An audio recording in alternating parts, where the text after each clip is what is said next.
Fala, amigos. Hoje é segunda, tem algumas reuniões de trabalho essa semana. Depois eu queria compartilhar esses projetos com vocês, caso eles sejam viabilizados, né? Tô bem animado, uma semana bem cheia. Comecei a ler esse livro aqui, The Art of Immersion. Eu conheci esse livro desde 2011, mas só agora eu pude começar a ler. Eu acho que ele é um livro bem legal. Ele fala da importância de contar histórias, de storytelling. E como essa geração digital está mudando todo o mercado, desde Hollywood, enfim, o YouTube é uma prova disso, né? Bom, mas hoje eu queria falar um pouquinho sobre a importância de escolher ferramentas certas de trabalho. Bom, a escolha das ferramentas de trabalho é um dos passos mais importantes de iniciar um trabalho, porque isso vai representar o trabalho ser otimizado ou não, o trabalho ser mais burocrático de ser executado. Há pouco tempo atrás a gente tinha poucas opções para desenvolver projetos, para desenvolver prototipagem, para desenvolver a arte do site. Eu sei que muita gente ainda usa Photoshop, eu usei também Photoshop, Illustrator durante muito tempo, e mesmo sabendo que aquilo era um sofrimento, porque ele não foi feito exatamente para isso, a gente usava porque não tinha outra alternativa, né? Eu ainda usava um software chamado OmniGrapho para fazer wireframes, e era um software, e é ainda um software muito legal. Ele conseguia linkar wireframes, então dava para simular a navegação. Então eu usei o OmniGrapho durante muito tempo. Agora hoje existem ferramentas melhores, feitas exatamente para isso, para nós designers de interação, de interfaces. São ferramentas que agilizam muito o processo de trabalho. Então não vejo mais muito sentido de usar ferramentas antigas tendo essas à disposição. E o melhor é que a concorrência entre elas está fazendo com que elas se desenvolvam muito rápido. E elas foram feitas para o nosso contexto, então é muito legal. As ferramentas ajudam mesmo o dia a dia de um designer, de interação e de interfaces, e a gente tem que se apropriar delas cada vez mais.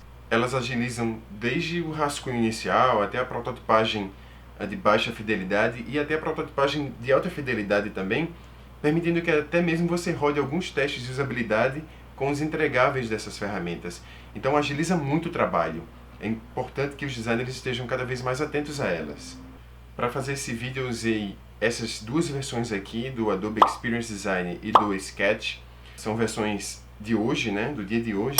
E elas, como mudam muito, talvez quando você for ver esse vídeo no futuro, algum recurso já tenha mudado, alguma coisa tenha sido implementada diferente. Não se trata nem de uma comparação, tá? Porque de cara a gente sabe que o Sketch é muito mais completo hoje do que o Adobe XD.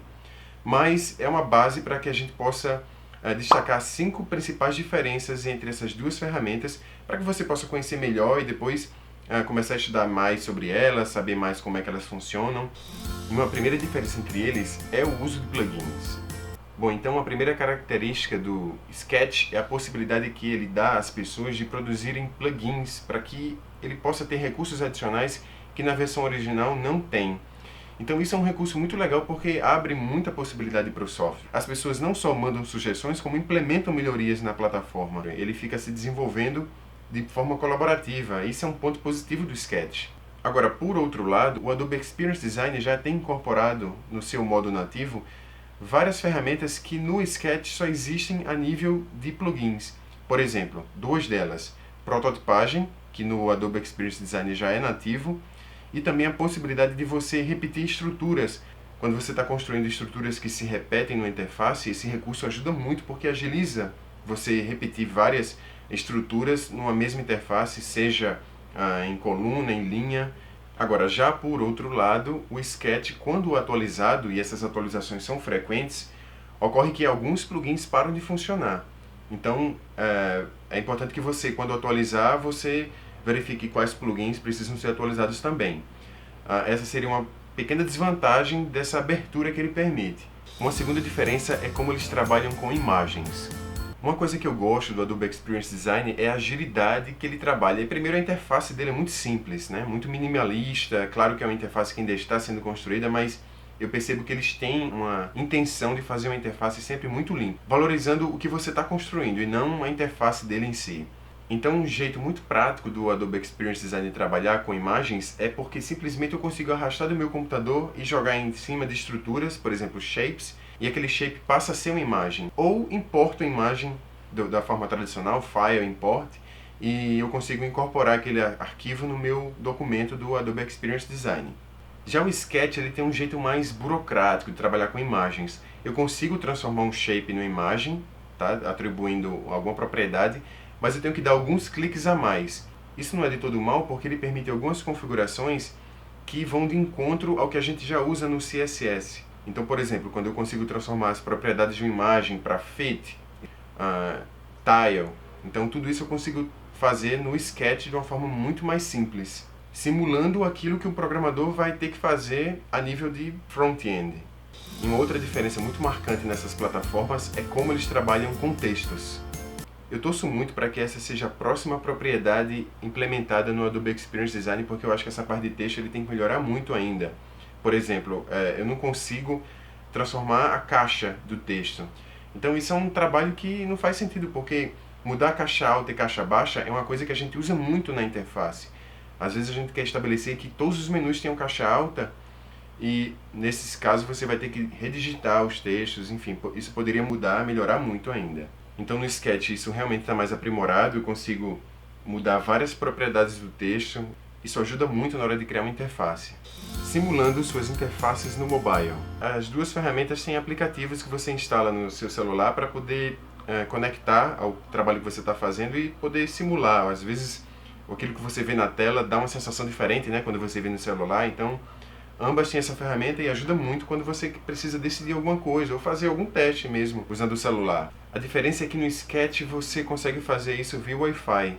Já no Adobe Experience Design você precisa conectar o cabo no computador, mas nada que seja assim também tão grave, né, essa diferença. Claro que via Wi-Fi ajuda bastante. Por outro lado, embora você tenha que conectar no cabo, no Adobe Experience Design você consegue simular navegação, selecionando elementos na tela, ele fazendo as transições entre telas. Então você consegue rodar um teste de usabilidade no celular fácil. No Sketch isso é possível sim, mas você precisa ter um plugin extra, enfim, é um pouco mais trabalhoso. Eu vi que o InVision tem um plugin para Sketch que permite essa navegação e essa simulação de prototipagem. Mas o InVision é uma plataforma paga, então requer que você tenha uma assinatura, enfim, é um pouco mais complicado. No Adobe Experience Design isso se resolve na interface nativa dele. E uma quinta diferença é o valor. O Adobe Experience Design ainda é um software beta, então você consegue baixar lá na Adobe e fazer os testes que você quer. E o Sketch custa $99, né? Você compra o Sketch por $99 e você tem direito a 1 ano de atualização dele. Depois desse período, eu acho que ele continua funcionando, mas você deixa de atualizar o software, né, e teria que pagar mais $99 para receber as outras atualizações. E o Adobe Experience Design segue grátis enquanto ele for beta, eu acredito. Então aproveita que ele está grátis para aprender, enfim, sugerir. Eu acho que é um exercício legal de desenvolvimento de interfaces que o Adobe Experience Design está passando nesse momento. Bom, e na semana passada eu fiz um vídeo falando do meu ponto de vista da diferença entre arte e design. E aí no final eu pedi para que as pessoas comentassem, contribuíssem com essa discussão. E aí o Daniel, lá do canal UX Now, fez um vídeo muito legal complementando essa ideia, falando de artesanato. Enfim, vale a pena ver, eu vou deixar o link aqui no final. Para quem não sabe, Daniel foi a primeira pessoa a vir falar comigo quando eu lancei meu primeiro vídeo do Laboratório X, incentivando, parabenizando. Então, Daniel, muito obrigado por essa parceria.